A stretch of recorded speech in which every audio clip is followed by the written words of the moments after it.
자, 오늘 말씀은 마태복음 네 번째 시간입니다. 우리 제목 같이 한번 읽어볼게요. 자, 제목 다 같이 시작. 빗나간 화살은 해가 되고 무관심은 등잔빛을 만든다. 자, 마태복음 2장 1절서부터 12절까지의 말씀입니다. 예수님께서 출생하시고 난 뒤에 어떤 사건과 어떤 일들이 일어났느냐라고 하는 것에 대한 내용인데요. 자, 우리가 1장을 통하여서 예수님의 족보와 그리고 예수님이 탄생하시게 되는 어떤 배경적인 상황들을 우리가 보았습니다. 그리고 지난주에 예수님께서 어떻게 출생하셨느냐라고 하는 것에 대한 내용도 살펴봤고요. 자, 오늘 2장에 들어와서는 예수님의 출생에 관련된 이제 사건인데요. 자, 이 당시가 헤롯이라고 하는 자가 왕으로 있을 때였다라고 하는 거예요. 자, 등장인물이 나오죠. 이제 중요한 등장인물이 이제 동방의 이제 박사들이 자, 별을 보고서 이제 유대인의 왕이 나심을 축하하기 위해서 예루살렘까지 왔다라고 하는 것이죠. 자, 중요한 건 뭐냐면 예루살렘까지 오기 전까지만 해도 무엇을 쫓아서 지금 왔느냐? 먼 곳에서, 동방이라고 하는 굉장히 먼 곳에서 별을 바라보며 따라왔습니다.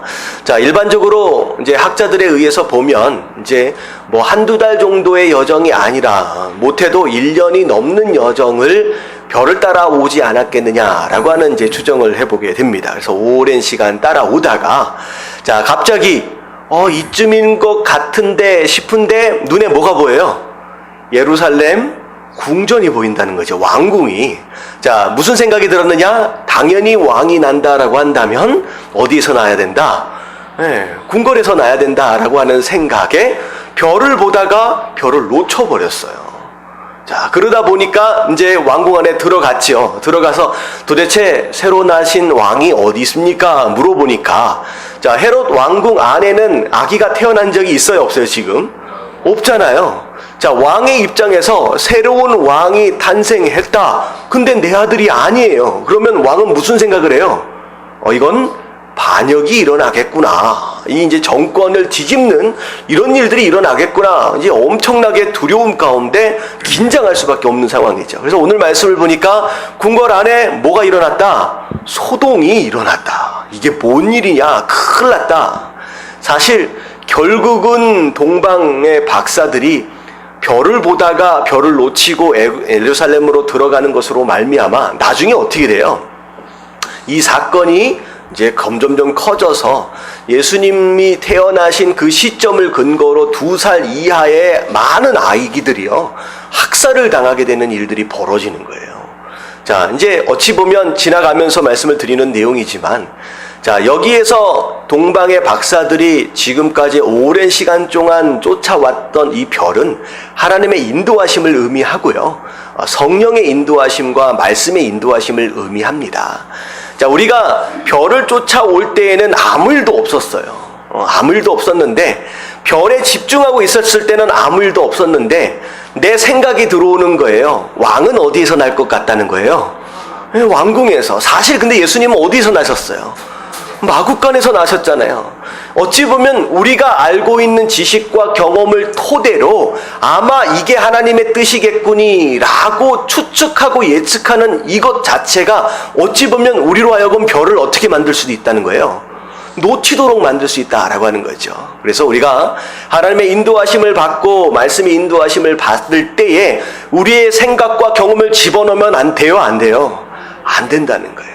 오직 하나님의 말씀만 집중하고 바라볼 수 있을 때 그럴 때 아무 일 없이 끝까지 마구간까지 갈 수 있지 않을까라는 생각을 하면서 우리가 말씀을 볼 때에 우리 생각을 집어넣으면 안 된다라고 하는 것 우리가 깨달을 수 있게 되길 주님의 이름으로 축원합니다.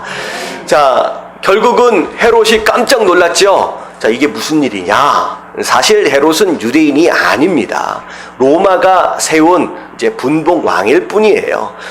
그러다 보니까 언젠가는 유대인으로서 이제 누군가가 왕이 세워질 것이다라고 하는 것에 대한 긴장감이 사실 있는 것이거든요.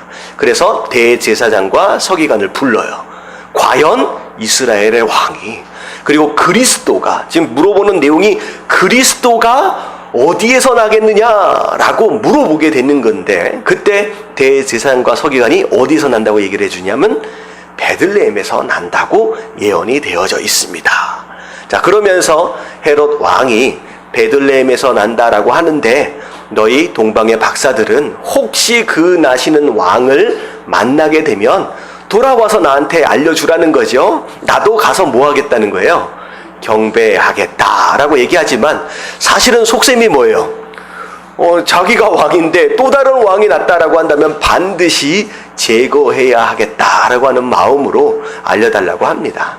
결국은 이제 박사들이 다시 별을 발견을 하게 되고 그 마국간까지 가서 결국 예수 그리스도를 만나고, 자, 오늘 보니까 선물을 드려요. 자, 세 가지 선물이죠. 황금과 유향과 모략. 자, 이 세 가지 선물을 드리는데, 자, 이것은 곧 뭘 의미하느냐? 황금은 왕권을 상징합니다. 자, 그래서 자, 황금을 드렸다라고 하는 것은 믿음의 고백으로서 당신은 나의 무엇이다? 왕이십니다 라고 하는 그런 고백이 안에 들어있는 것이고요. 그리고 유향은요, 나중에 시체가 죽으면 시체를 염할 때 쓰거나 또는 이제 향수처럼 쓰는 이런 재료입니다. 이제 결국은 예수님이 장차 우리의 죄를 위해서 죽으시는 그 사건을 믿음으로 고백하는 내용인데, 결국은 이것은 예수 그리스도가 우리의 구원자 되십니다 라고 하는 것에 대한 믿음의 고백이 되겠죠. 자, 모략은 어디에 쓰여지는 것이냐? 약이에요. 치료하는 것입니다. 그래서 예수 그리스도는 우리의 영과 혼과 육을 치료하시는 분이십니다 라고 하는 고백입니다. 그래서 이 세 가지 선물을 드려요. 결국은 이 세 가지 선물이 예수님이 애굽으로 피하실 때에 이제 헤롯이 아기들을 죽일 때 피하잖아요. 피하실 때에 그 애굽으로의 여정에 이제 노잣돈처럼 굉장히 중요하게 사용되어지는 예물이 되어집니다. 자, 그리고 나서 아기 예수님을 만나고 경배를 하고, 자, 이제 박사들은 어디로 돌아가려고 그랬어요? 예루살렘으로 돌아가서 헤롯 왕에게 알려주려고 이제 생각을 하고 있는데, 꿈에 천사가 나타나서 뭐라고 얘기하느냐? 가지 말라.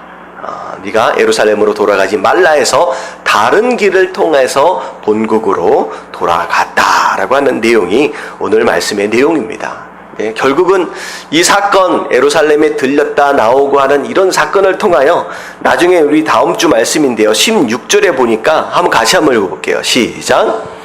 이에 헤롯이 박사들에게 속은 줄을 알고 심히 노하여 사람을 보내어 베들레헴과 그 모든 지경 안에 있는 산의 아이를 박사들에게 자세히 알아본 그 때를 표준하여 2살부터 그 아래로 다 죽이니. 네. 속은 줄 알았대요, 박사한테. 사실은 누가 먼저 박사들을 속였어요? 자기가 먼저 속였잖아요. 경배는 무슨 경배. 나중에 오면 죽이려고 했던 자기의 속마음, 자기가 먼저 속이려고 했음에도 불구하고 박사들의 때 속이니까 막 화가 나가지고 어떻게 했어요? 2살 이하의 아이들이 이제 학살을 당하게 되는 일이 벌어집니다. 자, 이게 오늘 말씀의 이제 스토리인데요. 자, 오늘 말씀은요, 이 스토리 안에서 등장하고 있는 세 종류의 인물을 중심으로 함께 은혜를 나누도록 하겠습니다. 자, 물론 이제 주인공처럼 등장하게 되는 이제 동방의 박사들이 있겠죠. 자, 그리고 헤롯 왕이 있습니다. 자, 그리고 대제사장과 서기관들 해서 이 세 종류의 사람이 어떤 인생을 사는 사람들이냐라고 하는 것과 더불어서 함께 은혜를 나누도록 하겠습니다. 자, 첫 번째 1번 헤롯입니다. 자, 헤롯 다 같이 한번 읽어볼게요. 시작. 세상의 가치를 지키기 위해 예수님을 포기한 인생. 자, 세상의 가치를 지키기 위해서 심지어 예수님까지도 포기할 수 있는 인생을 의미합니다. 영적으로 어떻게 보면 상징적으로 의미하면 이 헤롯 왕은 사단을 또 의미합니다. 예수님이 이 땅에 오심을 방해하려고 했던 인물이다라고 하는 점에서, 자, 근데 오늘 스토리를 보면 동방의 박사들을 통하여 메시아 그리스도가 이 땅에 오신다라고 하는 이야기를 별을 통하여 왔다라고 하는 이야기를 통하여서 이제 듣게 되잖아요. 자, 이야기를 듣는 순간 어찌 보면 유대인의 왕으로서, 비록 유대인은 아니었지만 유대인의 왕으로서, 그리고 장차 그리스도가 오시게 될 것이다 라고 하는 것에 대하여 이미 알고 있는 자로서 사실은 그리스도를 기다리는 자에 서 있어야 하지만, 자, 헤롯은 전혀 다른 생각과 다른 반응을 지금 보였다라고 하는 것이죠. 메시아가 오신다, 그리스도가 오신다, 구원자가 오신다라고 하는 것은 어찌 보면 우리 인생에게 복음이에요. 좋은 소식입니다. 근데 헤롯에게는 좋은 소식이 아니었다는 거죠. 진짜 왕이 오시면 잠시 있어질 수밖에 없었던 그 가짜 왕은 이제 어떻게 되는 거예요? 이제 사라지는 거예요. 어찌 보면 진짜 왕이 오셨다라고 하는 그 소식은 헤롯에게 있어서 지금까지 내가 누리고 있었던 모든 왕권과 어찌 보면 기득권과 이 모든 물질적인 것들을 모해야 하는 상황이 벌어질 수도 있다. 다 포기해야 되는 상황이 벌어질 수 있다라고 하는 거죠. 내가 지금까지 누리고 있는 이 모든 안락함과 이 평안함과 소위 그가 생각하고 있는 행복이라고 하는 것을 예수 그리스도가 오심으로 인하여 다 포기하거나 다 잃어버릴 수 있다라고 생각했다라고 하는 거죠. 그래서 마음속으로 무엇을 결단했느냐? 그 존재가 누구이든 상관이 없이 내 것을 뺏어가는 존재다라고 한다면 어떻게 하기까지라도 하겠다? 죽이기까지라도 하겠다라고 결단을 한 겁니다. 자, 이 헤롯과 같은 인생을, 자, 앞에 뭐라고 말씀을 드렸느냐? 세상 가치를 지키기 위해서 심지어 누구까지도 포기할 수 있는 사람? 예수님까지도 포기할 수 있는 사람이다 라고 하는 거죠. 아무리 예수님이다 라고 할지라도. 자, 이 사람들은 육이 중요해요? 영이 중요해요? 육이 중요합니다. 내가 지금 누리고 있는 이것이 더 중요한 거예요. 자, 그래서 이런 사람을 하나님께서는 뭐라고 말씀하시느냐? 고린도전서 2장 14절 말씀에, 자, 다 같이 한번 읽어볼게요. 시작. 육에 속한 사람은 하나님의 성령의 일을 받지 아니하나니 저희에게는 미련하게 보이며 또 깨닫지도 못하나니 이런 일은 영적으로라야 분변함이니라. 자, 이런 사람은 육에 속한 사람이라는 거예요. 이 땅의 성공이 더 중요하고요, 이 땅의 물질이 더 중요한 사람, 이 땅의 안락함이 더 중요한 사람, 바로 이런 사람은 하나님의 성령의 일을 받지 않는데요. 하나님께서 하시는 일들을 받을 수가 없다라고 하는 거죠. 왜냐하면 그는 하나님의 일은 무엇으로만 분별할 수 있기 때문에 영으로만 분별할 수 있기 때문이죠. 그래서 육적으로 손해볼 수 있는 일들이 벌어진다라고 한다면 영적인 일들에 대해서는 과감하게 포기할 수 있는 바로 그런 사람입니다. 우리가 지난주 말씀을 좀 보면서 마지막 부분에 뭐에 대해서 우리가 살펴봤느냐? 절제에 대해서 살펴봤죠. 자, 하나님의 뜻을 이루기 위해서 때로는 우리가 육적으로 어떻게 보면 세상적인 가치의 면에 있어서 포기하거나 절제할 때가 있다라고 말씀을 드렸잖아요. 근데 오히려 이런 사람은 지난주에 말씀드렸던 것처럼 그 반대의 사람입니다. 신앙생활을 무엇을 위해 하는 사람이에요? 세상의 가치를 위해 사는 사람이에요. 육적인 것을 위해 하는 사람이죠. 예배를 드려도, 자, 예배 잘 드리면 뭐 받는다고 들었어요? 복 받는다고 들었어요. 그러니까 예배가 중요한 게 아니라 이 세상의 복을 더 누리기 위해서 예배에 참여하는 사람입니다. 자, 그리고 헌금을 드리는 것도 내게 주신 은혜와 축복에 대하여 감사하는 마음으로 드리는 게 아니라 마치 무엇처럼 드리느냐? 투자하는 것처럼. 하나를 심으면 나중에 세상적으로 더 많은 것들을 하나님께서 주시겠지라고 하는 세상적인 것들로 돌려받을 것에 대한 것들만을 기대하고 물질을 하나님 앞에 드리는 사람. 결국은 신앙생활의 방향과 목적이 어디에 있느냐? 하나님의 뜻이 이루어지는 것에 있는 것이 아니라 내가 원하는 그 무엇인가, 세상적인 가치, 세상적인 성공, 그것을 이루기 위해서 신앙생활을 하는 바로 그런 사람이다라는 거죠. 근데 중요한 건 뭐냐면 그런 식으로 신앙생활을 하는 사람들은 아무 일도 없을 때는 다 괜찮은 것 같지만 결정적인 순간에 내가 세상적인 가치 안에서 손해를 보게 된다라고 한다면 가차없이 뭐를 내려놓을 수 있는 사람이에요?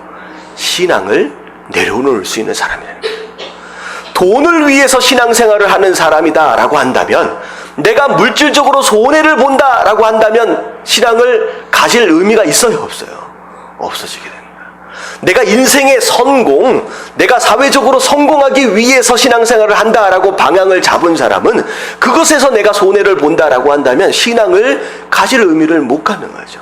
그래서 결국은 심지어 그것에 방해가 된다라고 한다면 내가 예수 그리스도마저도 죽일 수 있는 사람이 되어버린다라고 하는 거죠. 그래서 우리가 에베소서도 마찬가지고 여러 요한계시록도 마찬가지고 우리가 말씀을 보면서 마지막 때가 되어지면 어떤 사람들이 많아진다?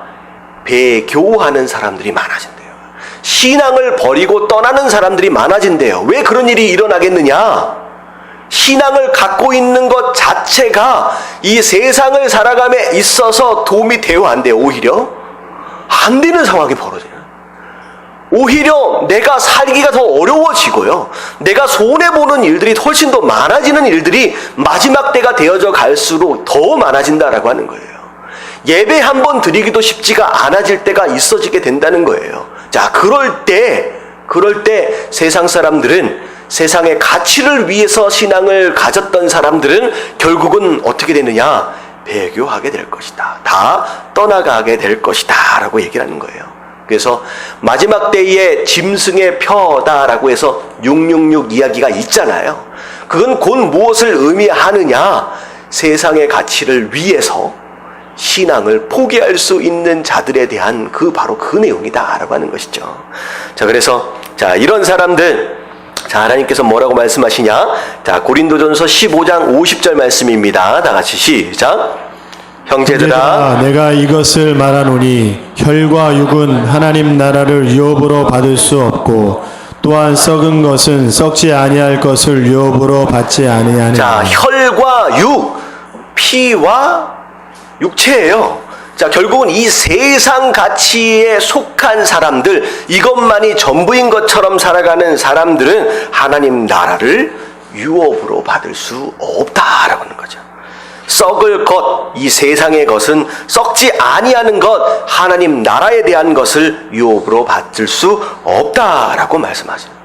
결국은 헤롯은 유대인의 왕이었고, 그리스도가 오실 것이다 라고 하는 것에 대해서도 이미 알고 있었음에도 불구하고 결국은 예수님을 만났어요, 못 만났어요?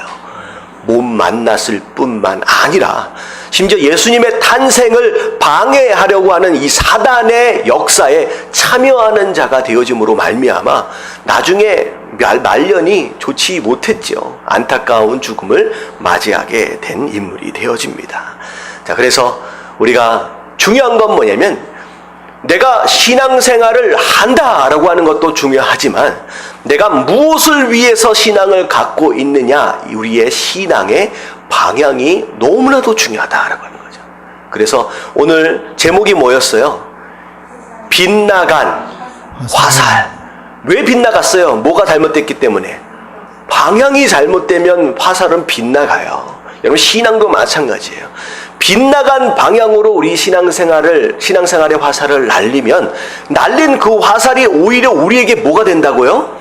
해가 될 수 있다라고 하는 거죠. 그래서 우리가 오늘 우리 말씀을 좀 기억하시면서 나는 도대체 신앙생활을 왜 하고 있느냐? 내 신앙생활의 방향은 어느 쪽이고 내가 무엇을 목적으로 신앙생활을 하고 있느냐라고 하는 것들을 점검하실 수 있는 저와 여러분들 되시길 주님의 이름으로 축원합니다. 네. 자, 그래서 베드로후서 3장 12절부터 13절까지는 뭘 바라보라고 하나님 말씀하시느냐? 12절 다 같이 읽겠습니다. 시작. 하나님의 날이 임하기를 바라보고 간절히 사모하라. 그날에 하늘이 불에 타서 풀어지고 체질이 뜨거운 불에 녹아지려니와 우리는 그의 약속대로 의에 거하는 바 새 하늘과 새 땅을 바라보도다. 자, 하나님의 날이 임하기를 바라보래요. 예수님께서 오시는 그 재림의 때를 바라보며 간절히 사모하라는 거죠. 왜냐하면 이 땅에 그때가 되면 이 땅에 있는 모든 하늘과 물질로 되어 있는 이 세상의 가치들은 마치 불에 녹아져 버리고 풀어지는 것처럼 다 사라져 버릴 것이다. 하지만 절대 사라지지 않는 그것이 있다라고 한다면 약속대로 자, 뭘 바라보는 거예요? 새 하늘과 새 땅. 이건 사라지지 않을 것이라는 거죠. 그래서 우리의 인생, 신앙생활 하면서 결국은 녹아지고 풀어지고 사라져버릴 이 세상 가치에 집착하시지 마시고 이걸 위해 하나님 붙들지 마시고 정말로 가치 있는 것, 영원한 것, 사라지지 않는 그 하늘의 것들의 소망을 두고 살아갈 수 있는 저와 여러분들 되시길 주님의 이름으로 축원합니다. 아멘. 자, 두 번째입니다. 자, 첫 번째는 헤롯 왕에 대한 내용이고요. 자, 두 번째는 자, 헤롯 왕이 메시아가 그리스도가 어디에서 날 것이냐라고 물어본 사람들이 있어요. 자, 누구냐면 대제사장과 서기관들입니다. 자, 이런 사람들은 자, 어떤 사람으로 좀 분리를 할 수 있느냐? 같이 한번 읽어볼게요. 다 같이 시작. 무관심 가운데 등잔 밑을 사는 인생. 자, 무관심 가운데 등잔 밑을 사는 사람들. 자, 이런 사람들인데요. 자, 대제사장과 서기관들은 종교 지도자들입니다. 어찌 보면 말씀을 연구하고 말씀을 가르치는 이제 목사와 같은 사람들이다라고 하는 것이죠. 자, 근데 중요한 건 뭐냐면 신앙이 뭐가 되어버렸느냐? 직업이 되어버렸어요. 그리고 직업 되어짐으로 말미암아 그 신앙이 습관되어져 버렸습니다. 그래서 이런 사람은 습관적인 신앙, 직업적인 신앙으로 말미암아 이 신앙생활 자체가 너무 익숙해져서 예배 가운데, 기도 가운데, 말씀 가운데 기대나 감동이 없어져 버린 사람들이에요. 예배 참여할 때 야, 예배다. 오늘은 어떤 예배를 드릴까? 와, 예배다. 오늘은 어떤 말씀을 들을 수 있을까라고 하는 기대가 없어요. 말씀을 들어도 십자가를 봐도요. 그것을 통하여 내 죄가 씻겨짐을 받고 우리가 용서함을 받고 우리가 구원받았다라고 하는 것에 대한 감동과 기쁨이 어느덧 어떻게 돼버렸어요? 사라져버렸어요. 더 이상 내 죄에 대해서 회개하며 기도할 때 눈물이 나와요, 안 나와요? 안 나와요. 정말로 어떻게 보면 오히려 신앙생활 가장 가까운 곳에 있는 것 같지만 그 사람들의 마음이나 관심은 신앙생활 밖에 있는 경우가 있을 수 있다라고 하는 것이죠. 그게 어떻게 보면 직업화 되어져 버린 목회자와 같은 이런 모습들, 그리고 10년, 20년, 30년 오랫동안 신앙생활 해 오시면서 뭐 집사든 안수집사든 장로든 권사든 여러 가지 타이틀을 가지고서 이제는 내가 마치 신앙생활의 리더십인 것처럼 스스로 생각하고 있는 그런 모습의 사람들에 대한 내용이다라고 하는 거죠. 자, 근데 이게 이제 굉장히 무서운 것이라는 거예요. 신앙생활이 습관화 되어져 버림으로 인하여서 내가 여기에 어떤 마음과 어떤 생각들을 투자하고 내가 어떤 마음들을 두고 있는지를 전혀 감각이 없는 상태로 지나가는 사람이에요. 근데 오히려 뭐에 관심이 많아요? 이 당시에 대제사장들과 서기관들, 그나마 그들이 누리고 있는 기득권과 그들이 누리고 있는 어찌 보면 그 조금의 안락함, 생계, 먹고 사는 거, 그거에만 관심이 있는 사람이에요. 그래서 실제로 메시아 그리스도에 대한 말씀을 그 누구보다도 더 자세하게 알고 있음에도 불구하고 그들이 알고 있는 하나님의 말씀이 예수 그리스도를 만나는 데 사용되어지는 게 아니라 그 예수 그리스도를 뭐 하는 데 사용되어졌다? 네? 죽이는 데 사용되어지는데, 죽이기 위한 것으로 사용되어지는 쪽으로 가버렸다라고 하는 것이죠. 여러분들 신앙생활 오래 했다라고 여겨지고, 어찌 보면 교회 안에서 직분들을 받으시는 가운데 리더십의 위치에 서 있는 저를 비롯해서 리더십에 서 있는 그런 분들 같은 경우에는 이 말씀을 하나님의 말씀으로 받으실 수 있게 되길 주님의 이름으로 축원합니다. 아멘. 관심이 여기에 있지 않아요. 예수 그리스도에게 있지 않고요, 하나님의 뜻에 있지 않고요, 그냥 이건 습관이 되어버렸고 이건 직업이 되었고 그저 뭐에만 관심이 있느냐? 그냥 먹고 사는 거에만 관심이 있어요. 그것에 너무 바빠요. 그래서 어느덧 어떤 상황이 벌어지냐? 토요일이 딱 되는 순간 벌써 내일이 주일이구나. 와, 내일이 주일이네 라고 하는 것과 벌써 내일이 주일이구나. 주일을 마치 마지막 때 예수 그리스도가 오시는 것처럼 주일의 때를 당하고 있어요. 도둑질 당하는 것처럼, 강도가 온 것처럼. 여러분, 그런 인생이 되어서는 안 된다라고 하는 것이죠. 많은 분들이 그런 경우들을 많이 봐요. 심지어 어찌 보면 말씀을 언제 한 번씩 보게 되느냐? 일주일 내내 단 한 번도 성경책을 열어보지를 못해. 너무 바빠서. 그래서 결국은 말씀 한 번 열어보는 때가 어느 순간이냐면 주일날 딱 한 번이야. 근데 참 안타깝게도 요즘의 교회들은 너무 친절해.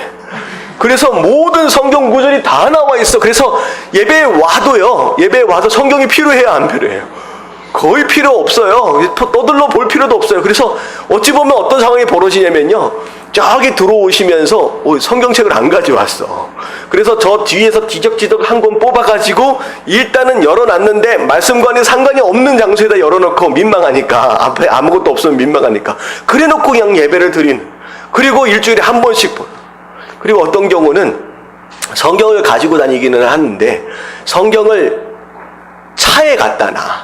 그래가지고 예배 때가 되면 트렁크를 열어가지고 뒤적뒤적 찾아가서 거기에서 먼지 묻은 그 성경책을 끄집어 놓고, 뒷좌석 어디선가 이렇게 구석에 박혀있는 성경책 끌어다 놓고 그렇게 주일날 열어보는 그런 습관화 되어버리고 기대도 감동도 없는 그런 신앙생활이 되어져 있다라고 한다면 여러분들 빨리 깨어나시길 주님의 이름으로 축원합니다. 왜냐하면요, 어찌 보면 등잔하고 가장 가까운 데 있는 것 같지만 어디로 들어가 버려요? 밑으로 들어가요. 그럼 등잔 밑이 가장 어둡습니다. 가장 가까운 곳에 있는 것 같지만 가장 어두운 구석지가 등잔 밑이다라는 거죠. 마찬가지예요. 목사도 마찬가지고, 여러분 그 누구도 마찬가지고, 가장 가까운 데 있는 것 같지만 정작 예수 그리스도를 만나지 못하는 그런 안타까운 상황이 벌어진다라고 한다면 여러분 얼마나 통곡하는 일들이 벌어지겠느냐라는 거예요.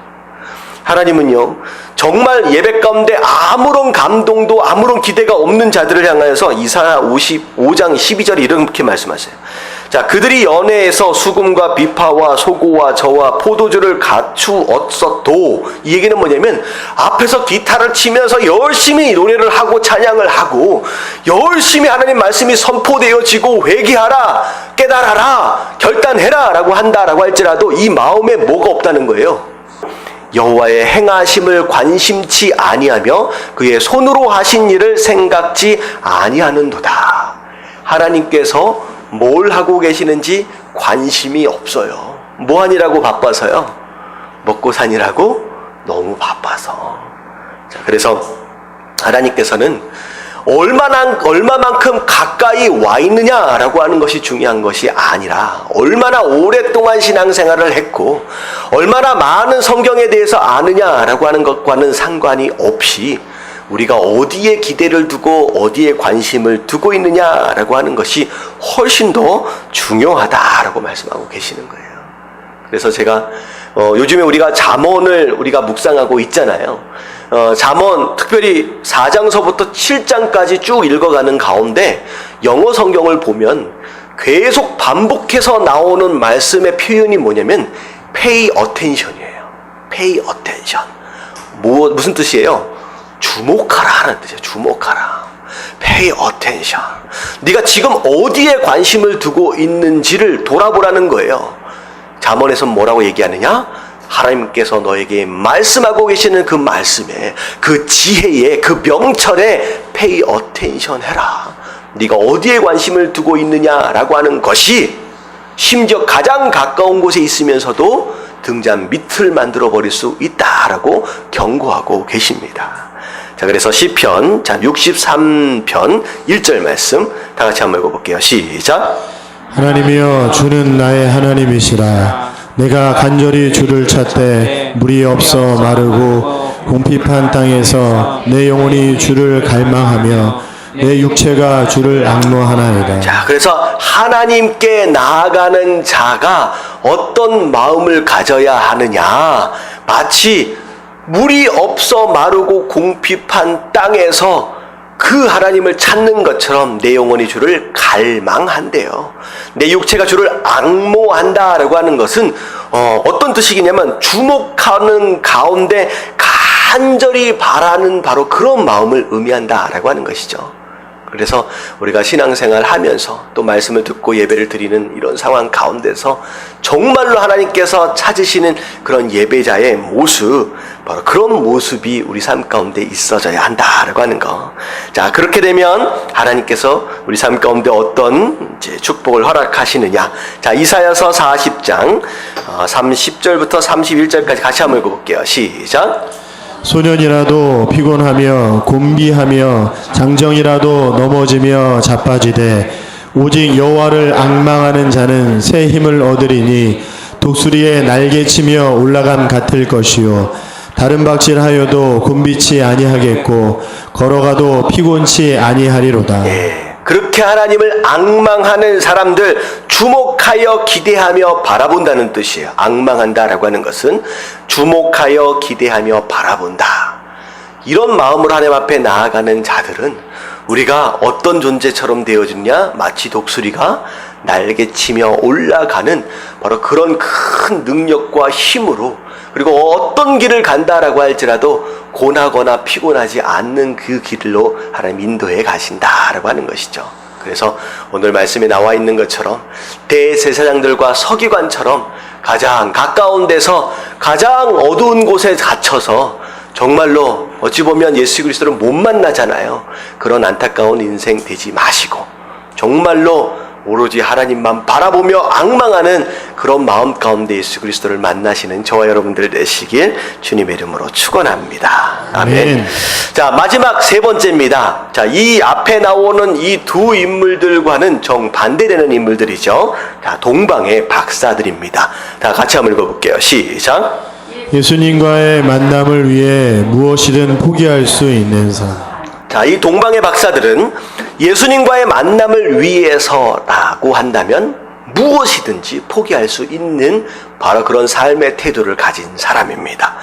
자, 헤롯은 신앙의 방향이 잘못되었어요. 잘못된 방향으로 나아가니까 결국은 자기 세상 가치를 위해서 예수 그리스도를 죽이려고까지 했고요.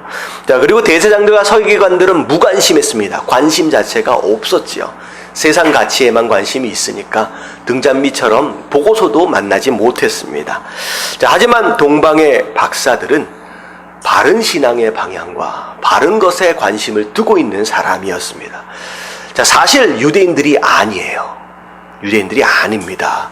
어찌 보면 이방인으로서 말씀을 알았을까요? 몰랐을까요? 사실은 별을 보고 왔고 그것이 왕일 것이다 라고 기대했을지라도 그것이 그리스도일 것이다, 메시아일 것이다 라고 하는 것에 대해서는 사실 사전 지식이 없는 사람입니다. 어찌 보면 예루살렘에 와서 그 얘기를 처음 듣는 것일 수 있어요. 물론 그 예루살렘으로 들렸던 그 사건 자체가 수많은 아기들이 학살을 당하게 되는 안타까운 원인이 되었을 수는 있어요. 참 안타까운 얘기지만 어찌 보면 예루살렘에 들려서 대제사장으로부터 서기관으로부터 그리스도가 어디에서 난다라고 하는 것에 대한 하나님의 말씀에 대한 대언을 듣는 순간 어찌 보면 박사들은 우리가 지금까지 찾고 있던 자가 한 나라의 왕 정도가 아니라 누구였다는 거예요? 우리 모든 인생을 구원하시려고 오시는 그리스도다, 메시아다라고 하는 것을 어찌 보면 이 동방박사는 거기서 처음 들었을 수 있을 것 같아요. 어찌 보면 그냥 처음 황금과 유약과 모략을 준비할 때는 누굴 위한 선물이었어요? 그냥 아기 왕을 위한 선물이었어요. 한 나라의 왕. 하지만 그 말씀을 듣는 순간 이 동방박사는 내가 드리는 이 선물이 그냥 왕이 아니라 누구다는 거예요. 우리의 구세주, 구원자, 우리를 치료하시는 바로 그분이구나 라고 하는 걸 알고 드릴 수 있는 어쩌면 굉장히 중요한 계기가 되었을 수는 있다라는 생각을 해보게 됩니다. 자, 어쨌든 이 동방의 박사들은 별을 따라오기 전, 예루살렘에 들어오기 전까지만 해도요, 사전 지식이 전혀 없는 상황 가운데 잘 모르는, 어찌 보면 신앙의 등불로 보면 가장 가까운 데 있다라고 하기보다는 참 멀리 있는, 굉장히 멀리 있는 사람이었을 수 있다라고 하는 것이죠.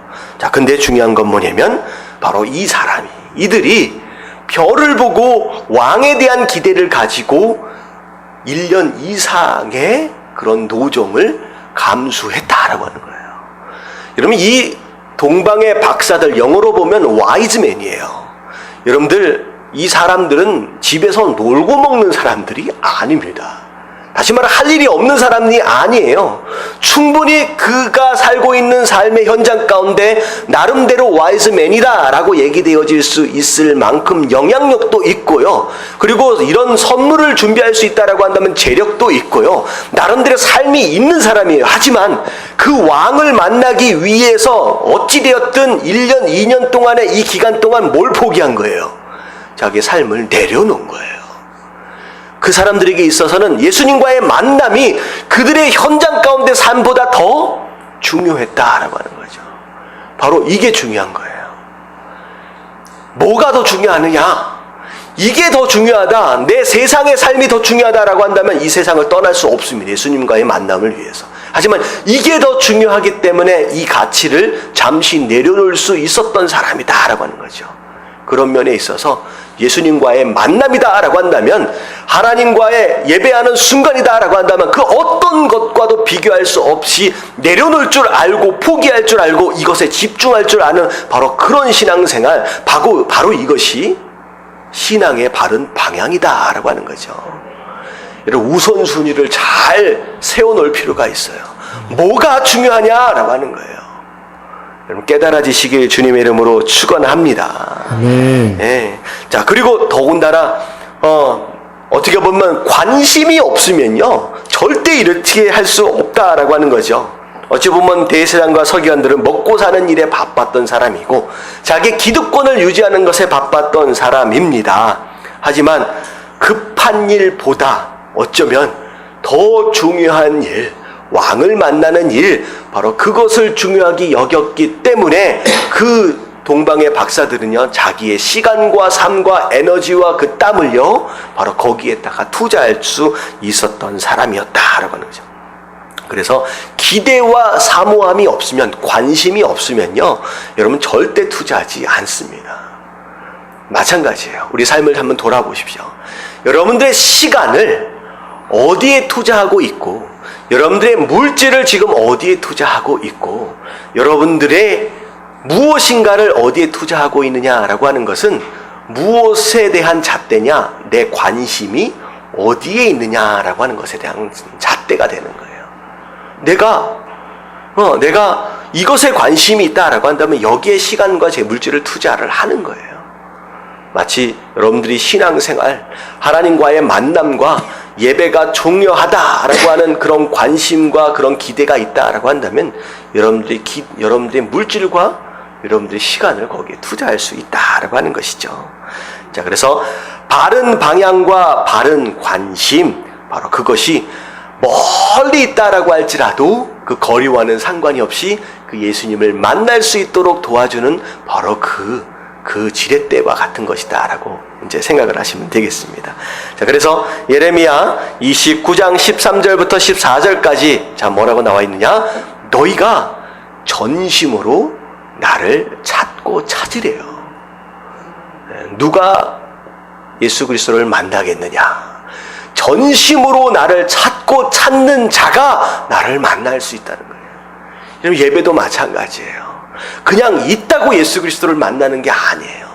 물론 기회는 더 많아지겠죠. 하지만 중요한 건 뭐냐면 내가 이 예배를 통하여 찬양의 순간들과 말씀이 선포되는 이 순간 내가 예수님을 찾기 원합니다. 내가 예수님을 만나길 원합니다. 내가 하나님의 말씀을 듣기 원합니다 라고 하는 간절함과 전심, 그리고 그렇게 찾으려고 하는 그런 노력들이 있어지는 바로 그 사람에게 하나님께서 만남을 허락하신다라고 하는 거예요. 할렐루야. 그래서 다윗은 시편에 뭐라고 얘기를 하느냐? 성전 안에 들어가서 예배드리는 것은 말도 할 거 없겠지만 심지어 뭐마저도 기대되어지고 뭐마저도 기쁨이냐? 내가 성전으로 올라가는 이 길, 이 발걸음이 너무 기쁘대요. 여러분, 이 자리에 나온 우리 모든 성도들이 그 마음으로 나왔을 줄 믿습니다. 그러면 하나님 만나 주시겠대요. 여호와가 말하노라, 내가 너희에게 만나지겠고 너희를 포로된 중에서 다시 돌아오게 하되 내가 쫓아보내었던 열방과 모든 곳에서 모아 사로잡혀 떠나게 하던 본국으로 돌아오게 하리라. 여호와의 말이니라 하셨느니라. 이게 뭐냐면 네가 전심으로 나를 찾고 찾아서 나를 만나면 무슨 일이 벌어지냐? 네가 죄 가운데 잃어버렸던 모든 것들, 빼앗겨버렸던 모든 가치들을 나를 통하여 어떻게 하시겠다는 거예요? 다시 회복하시고 돌려주시겠다라고 하시는 하나님의 말씀입니다. 그래서 여러분들이 누리길 원하시고, 원래 이건 내 것이었는데 생각하는 것들을 지금 누리지 못하는 것은 빼앗긴 거잖아요. 여러분, 되돌려 받길 원하시는 그 무엇인가가 있다라고 한다면 하나님과의 만남 밖에서 찾으려 애쓰지 마시고 어디에서 찾아라? 하나님과의 만남 안에서 찾으십시오. 우리가 찾아올 수 있는 게 아니에요. 사단은 절대 호락호락하지 않습니다. 누가 가시면 되는 거예요? 하나님이 가시면 돼요. 어렸을 때 생각해 보세요. 형들이 와가지고 내 걸 뺏어갔어요. 동네 형들이 와가지고, 자, 내가 가서 그걸 빼앗아 오려면 그 형들보다 싸움을 더 잘해야 되겠죠. 그 형들보다 싸움을 더 잘하기 위해서 태권도장을 다녀가지고 과연 그 빼앗긴 것을 찾아오려고 한다면 얼마나 오래 걸릴까요? 열심히 수련하고 노력해가지고, 근데 이상한 건 뭐냐면 내가 커가는 것만큼 그 형들도 계속 같이 커. 언제 찾아오겠느냐? 가장 쉬운 방법은 무슨 방법이에요? 그 형들보다 더 큰 우리 형을 찾아가든지 아니면 우리 아빠를 찾아가면 됩니다. 지금 잘 이해가 안 가시는지 모르겠는데 다들 싸움을 잘하셔가지고 빼앗겨 본 적이 없는 것 같은데, 우리 아빠를 찾아가면 돼요. 아빠가 가면 어떻게 돼요? 다 찾아올 수 있습니다. 중2만 빼놓고, 요즘 중2는 무서워가지고 아빠들도 함부로 덤비지 못한다 그러던데. 여러분들, 그런 겁니다. 여러분, 스스로 찾아오려고 애쓰지 마시고 하나님과의 만남 안으로 들어가면요, 하나님께서 알아서 다 찾아오신다. 그래서 결국은 이 동방의 박사들이 결국은 삶의 모든 것들을 내려놓고 하나님 그 예수 그리스도의 만남을 사모한 결과 그 예수 그리스도를 구원자로 만나게 됩니다. 저는 제가 어떻게 보면 말씀을 전하면서 깨닫게 되는데, 정말로 그 오랜 시간 동안 예수 그리스도의 만남을 사모하여 지금까지 걸어왔던 이 동방의 박사들, 어찌 보면 만약에 예루살렘에 거치지 않고 그냥 바로 갔으면 아기 예수님을 뭘로 만나고 갔을 것 같으냐면요, 그냥 나중에 세상의 왕이 되겠구나 라고 하는 그런 마음으로 살짝 들리고 가는 인생이 되었을 것 같아요. 근데 예루살렘에 거쳐서 말씀을 듣는 가운데 내가 지금까지 찾고 찾았던 그 아기 왕이 누구였다? 그리스도였구나 라고 하는 것을 어찌 보면 하나님께서 이 동방의 박사들을 위해서 알려주시기 위해서 그 상황을 허락하실 것이 아니겠느냐라는 그런 생각도 해보게 됩니다. 물론 그것을 통하여 많은 아기들이 죽었지만 이미 예언되어진 얘기잖아요. 어찌 보면 이 모든 안 좋은 이런 상황들을 통하여서 또 하나님께서 또 선하신 뜻들을 이루어 가시는 이런 모습들을 보면서 우리 삶을 또 인도하시는 그 하나님 또 인도하심에 또 우리가 또 기대할 수 있는 모습들이 된 것 같습니다. 자, 그래서 오늘 말씀 정리하겠습니다. 자, 신앙 방향이 중요해요. 믿음을 가질 때 내가 어느 방향을 갖느냐. 자, 빗나간 화살처럼 잘못된 방향으로 방향을 잡음으로 말미암아 결국은 신앙을 버리기도 하고요. 그리고 나중엔 해가 되어지는 그런 삶이 되어지지 않았으면 좋겠고요. 어쩌면 나중에 일어나게 되는 적그리스도에 대한 내용은요, 신앙을 전혀 모르는 자들이 예수 그리스도를 대적하지 않습니다. 어찌 보면 적그리스도와 더불어 성도와 이 교회를 핍박하는 사람들은 대부분 교회를 경험한 사람들이에요. 뭐가 신앙인지를 아는 사람입니다. 하지만 방향이 잘못된 사람들은 결국은 예수 그리스도를 향하여 교회를 향하여 돌을 던지는 사람이 될 수도 있다라고 하는 거, 여러분들 방향을 잘 잡으시고, 그리고 우리가 어디에 관심을 가지고 있느냐는 너무 중요해요. 너무 오랫동안 그렇잖아요. 저는 이 말씀을 읽으면서 심지어 대제사장과 서기관들이 구원을 받아요, 못 받아요? 여러분, 예수 그리스도를 못 만났다라고 하는 것은 구원과 상관이 없는 자들이다라고 하는 그 얘기입니다. 여러분, 가장 말씀을 많이 하는 사람이에요. 서기관들은요, 일평생 성경을 수십 권, 수백 번을 받아 적어가는 사람이에요. 여러분, 목사된 자로서 가장 가까운 곳에서 예배하는 자로서 이 대사장과 서기관들처럼 등잔 밑에서 예수 그리스도를 못 만나고 가는 인생 되지 않기 위해 저는 다시 한번 결단하게 되더라고요. 그래서 오래 신앙생활을 하는 자들로서 등잔 밑에서 어둠을 헤매는 사람이 되어서는 안 되겠구나라고 여러분 깨달으시고 여러분 바른 곳에 관심을 둘 수 있는 저와 여러분들 되시길 주님의 이름으로 축원합니다.